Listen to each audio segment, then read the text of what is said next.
Alright, welcome to week one of a recovery period. I didn't think that this video would turn into something that I would integrate this recovery period into, as when I started this project, I didn't even know that I was going to get injured right before I started it and right before I started to make my program. So, right off the bat, we are 1 week after we got injured. We're here with 275, and we did a set of 8 with this. It felt pretty uncomfortable.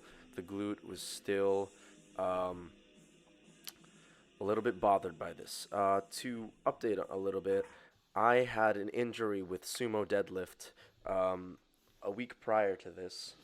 Uh, I pulled something in my upper glute, and since then it's been bothering me, so I've been trying to get back. So in the second video, I'm seen doing 165 for a set of 8 on Larson press. I still can't really do competition bench, as tightening up on my arch would be uncomfortable. So to send some blood back to that area that needed a little bit of strengthening, that upper glute, I did sets of 10 with RDLs. Here we can see I'm doing it with 225. And in the next video, I believe I will be doing straight-legged deadlifts. Oh no, this is Romanian deadlifts as well. But in the next video, I will be doing stiff-legged deadlifts for sets of 10, just to send blood to the places that need a little bit of strengthening. It's not a lot of weight, it's just to stimulate it and give me a little bit of a pump to recover a little faster. I was actually fortunate enough that I could get straight back into training the next week. Not with a lot of weight, obviously, but just being able to do sets of 10 was is actually very, very amazing that I could do that. For most lower back injuries, it would take about a month to heal. Fortunately, I was able to get back very soon.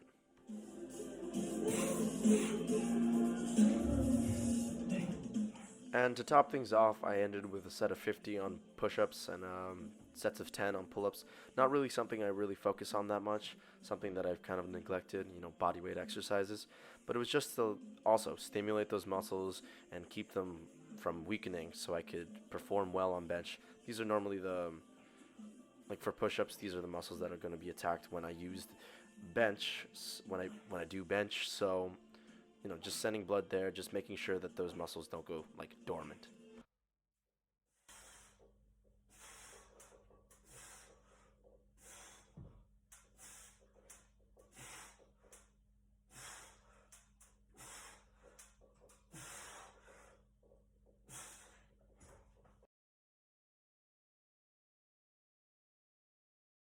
So we are back for day 2 of recovery, and as you can see, I'm doing a couple of warm-ups to get ready to squat.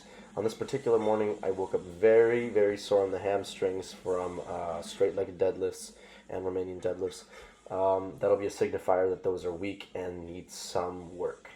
So before I squat, I don't stretch. I warm up by doing dynamic warm-ups, front kicks and side kicks to warm up the hips and warm up the hamstrings. And in the next video, you'll see that I'll do butt kicks and elevated leg raises and open shut, stuff that most athletes use to open up their hips and basically activate their glutes as well, because this will be integral muscles to incorporate in the squat.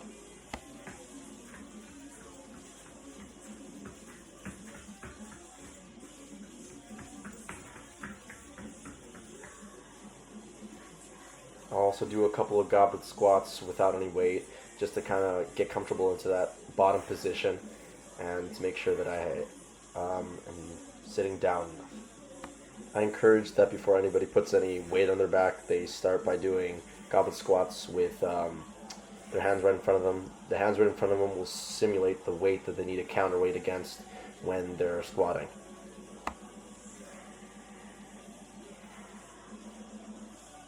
For starters, of course, we do start with the bar alone, and we do a couple of reps of it. It doesn't really matter how many, it's just to warm us up and to make sure that we're getting into that bottom position well enough. I realize that showcasing my warm-ups in each and every training day can get very repetitive, so this will be a one-time thing just to show what I do to warm up before I actually do my top sets.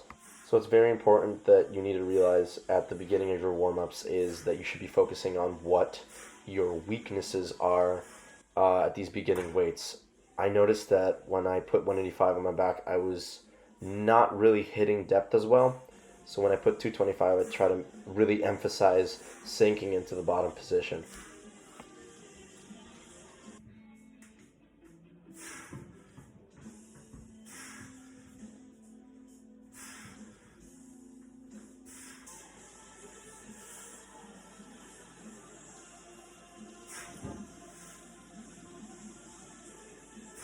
This top set didn't particularly go the way I had planned it to go or the way I wanted it to move. I had anticipated that I'd be able to squat at least 5 reps of this, and it just wasn't there that day. It's just listening to your body and making sure that you don't overwork it. And yeah, on this particular day, I just didn't have more than 3 reps, so I stuck to just the 3, moved down to 275, and when that felt too heavy, I moved down to 245 just to make sure that I have room for improvement. And there definitely is room for improvement here. This is just the start.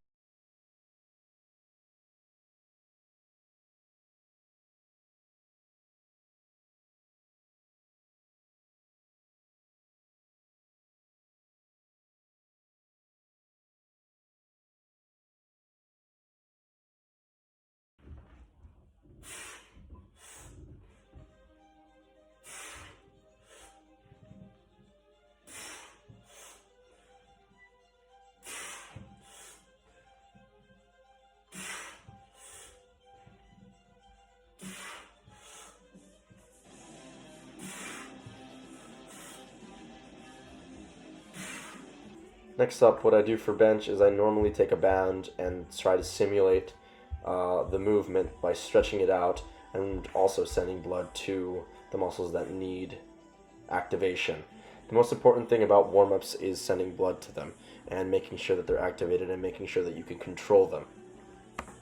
So with the band, I'll tighten up the back muscles that are necessary to perform an arch, and I'll spread it to activate the chest, which obviously is incorporated in bench.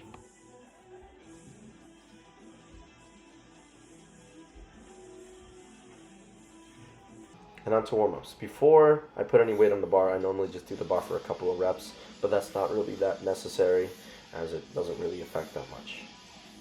When you start putting weight on the bar, you really got to gauge what your energy levels are like and what you'll be able to work up to. So that's really what warm-ups really serve for, also just activating those muscles. Like I said before, warm-ups really serve to tackle those weaknesses in each one.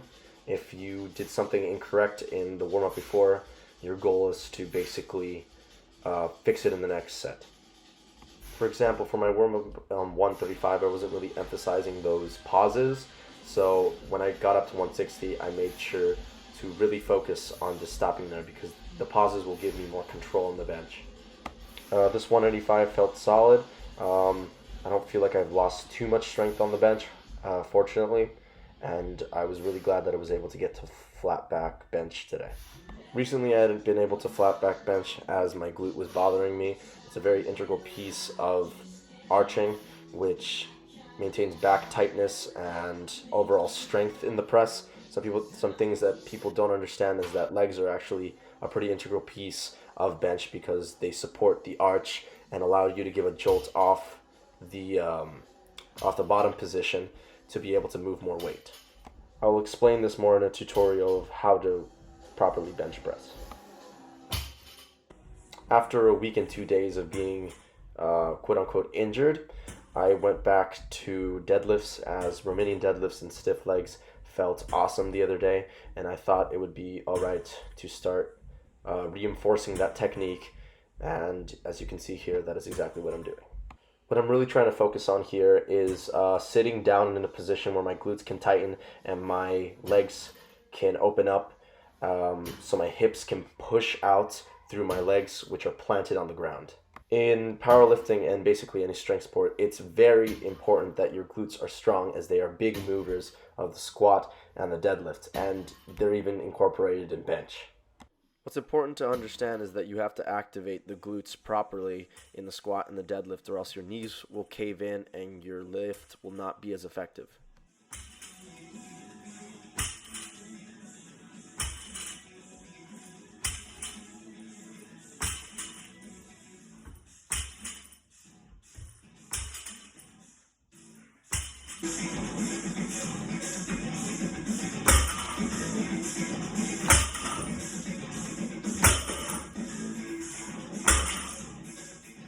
I also decided to leave Romanian deadlifts and stiff leg deadlifts out of today's session as my hamstrings were fatigued and I did not want to overwork them.